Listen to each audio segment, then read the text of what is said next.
If you could just answer a few questions in regards to your thoughts on the week. Is this your first Castle experience? Yes, it is. Are you pleased you attended the Castle Seminar? Absolutely, 100%. At what point during the week did something suddenly strike you about what you'd been doing and made you do things differently? Yeah, there was a few, considering we're here for, the better part of a week or so. One of them in particular had to do with the fact that Dan is always talking about not needing to read so much. We spend so much time reading, not enough time doing. And I had a bit of a difficulty with that only because I thought to myself, am I going to end up having to learn from failing? And is this not going to be good that, I may fail too much?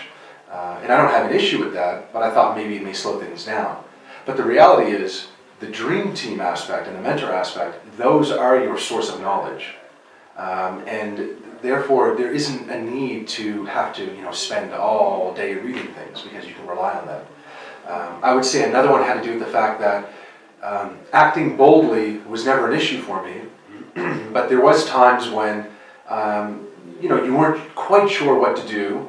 So not that it caused doubt per se, but you just weren't sure what's the next step, and it would cause a bit of slowing down or hesitation. Again, coming back to the dream team, your mentor, your chairman, and all of that, they provide you with the majority of the information you need so you can maintain full steam ahead the whole time, which is crucial in keeping your momentum up. How has your vision of what you can achieve changed? Well, I'd like to think that I've always had a large vision for myself.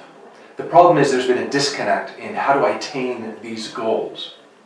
And the beautiful thing is coming to QLA, to Dan's seminar here, is he not only equips you with the mental tools that you need to achieve your goals, but he also lays out an extremely, I want to say, simple system to follow to allow you to achieve, just some phenomenal business goals, as well as others as well.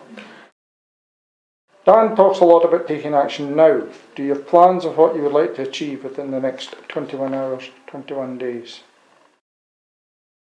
Yes. So there's finalizing exactly what my next steps will be in terms of putting together a board, finding my chairman and whatnot. And the next 21 days is, like Dan likes to say, running and gunning. You're going to spend a lot of time on the phone, potentially log up some air miles, traveling around and putting together a team. So that is the immediate goal right now. After a week with Dan, how has your life changed? No, you can see him smiling.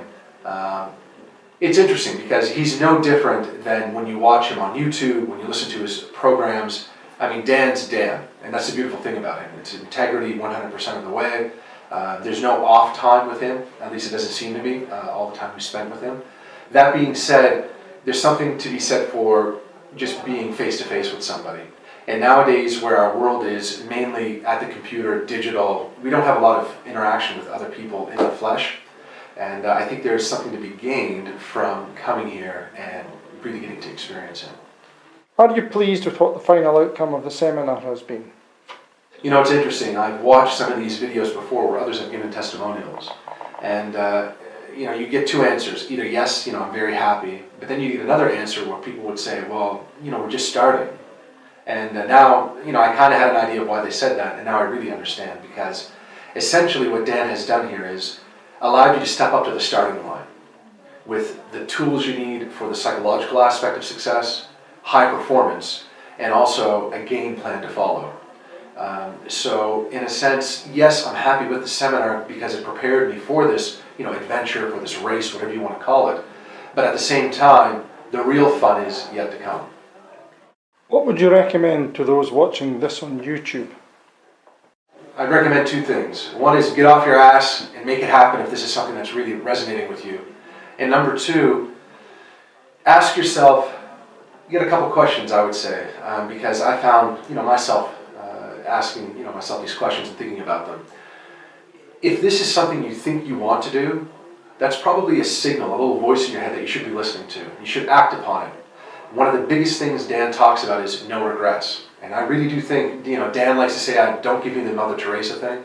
I'm not looking to do this because, I don't want to be Mother Teresa. But the reality is, in my opinion, and many others that were here, Dan cares, and he really, really wants people to make it through, cut through all the BS that's out there, and essentially, get to their goals, arrive at the end of their life, and have as little to no regrets as possible. The other thing is, be very careful of feeling good because you are listening to something that you think would benefit you, and just leaving it at that. It's kind of like a little hit almost, and that's not going to get you anywhere, just listening to things. You need to get up and you need to make things happen. You don't necessarily have to come here. Dan honestly does give away all the information, but if you feel you need to come here, it's a great experience on many levels. It's a completely different world when you come here. You get to play at a different level, and you also get to have the 12-month mentorship, which is a big part of this.